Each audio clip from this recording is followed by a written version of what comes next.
Hello, welcome to Eden Hope Academy. We are on cycle 1, week number 10. I'm so delighted that you're with us. Get out your books and give them a wiggle, and let's get started.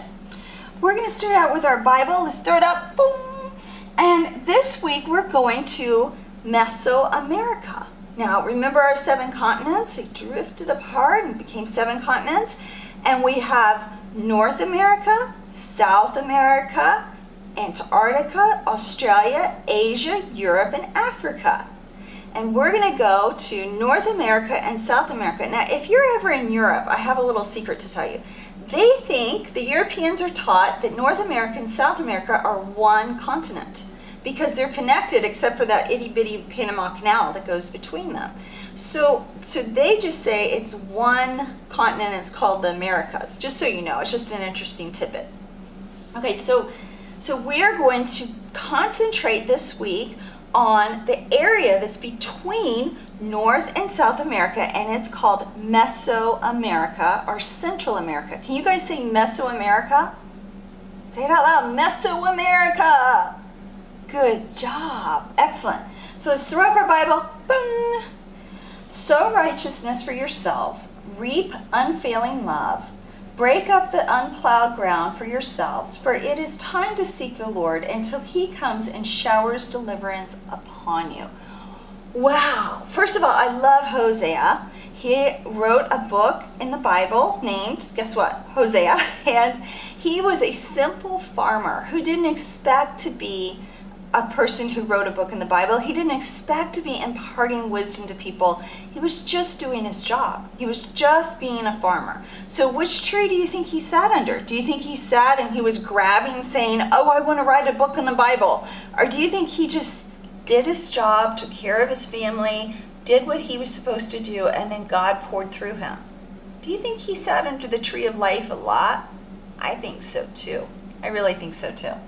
All right, so sow righteousness. When we sow, that means that we're putting seeds into the ground for yourself. So put seeds of righteousness. Always think thoughts that are righteous. Stop yourself when bad thoughts come into your head. Reap unfailing love. Break up the unplowed ground for yourself, for it is time to seek the Lord until he comes and showers deliverance on you. That means keep seeking God. Keep reading your Bible. Keep praying to him. Keep praising him and thanking him. Keep telling people about Jesus, because there will be a day when he comes and showers deliverance on you, where you will just reap the benefits of what you have poured in and what you have sowed. And so I want you to draw yourself being blessed by God here, and how just that God is just blessing you in so many ways. And I want us to remember Hosea, and if you guys can look up his book in the Bible and read a little bit about it, we might discuss him in our leadership training this week. Okay, so we're going to go back to Mesoamerica, which is between 2 continents. It's between North America and South America. And we're going to talk about 3 different types of people who live there: the Olmecs, the Mayans, and the Zapotecs. And they lived there during different times, but we're going to squish their times in together so that we have an idea of the culture of that area. So are we doing chronological timing right now, where there's a beginning, a middle, and an end, a past, a present, and a future? No. We're squishing it together so that we can focus on just this one people group. So the Maya were excelled at architecture, agricultural pottery, and hieroglyphic writing, calendar making, and mathematics, and left behind astonishing, impressive architecture and symbolic artwork. Now, something that's interesting, do you remember earlier when we talked about the ziggurats and the pyramids and the Mayan architecture that looks kind of like a ziggurat and a pyramid? This is really interesting that throughout the world, these types of structures were built. They were even built in other places in the world too. And something for you to talk to your mom and dad about, because it's really neat how they were built in so many different places, but they look so similar. And we need to remember how amazingly brilliant the Mayas were, especially in mathematics. So if you like mathematics, then you're kind of like a Maya. All right, so draw a representation of Mayan pottery. Can you do that? Good job. All right, so as you're drawing, do you notice any, so we talked about that, the temples and the ziggurats. There are other structures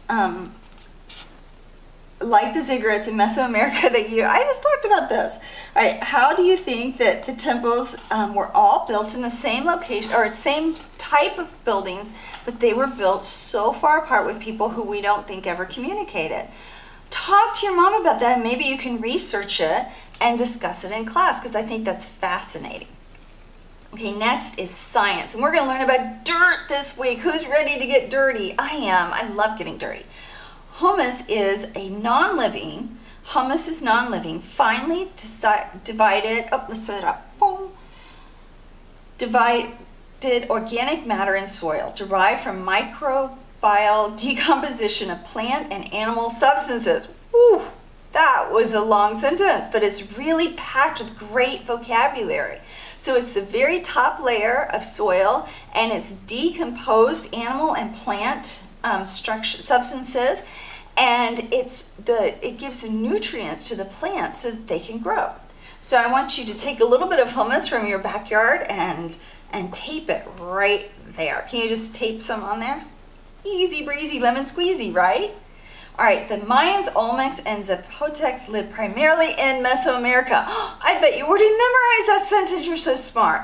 I want you to draw a picture, and I want you to just draw a half a lump here for North America, a connecting bar here, and a half a lump here for South America. Easy breezy, lemon squeezy. We got that done. Wow, we're just zipping through this, aren't we? Okay, so now we're going to talk about the Mayans, the Olmecs, and Zapotecs, and we're going to do those in our timeline cards this week. Thank you so much. I can't wait to see you either this week or on video next week. I'll see you later. Bye-bye.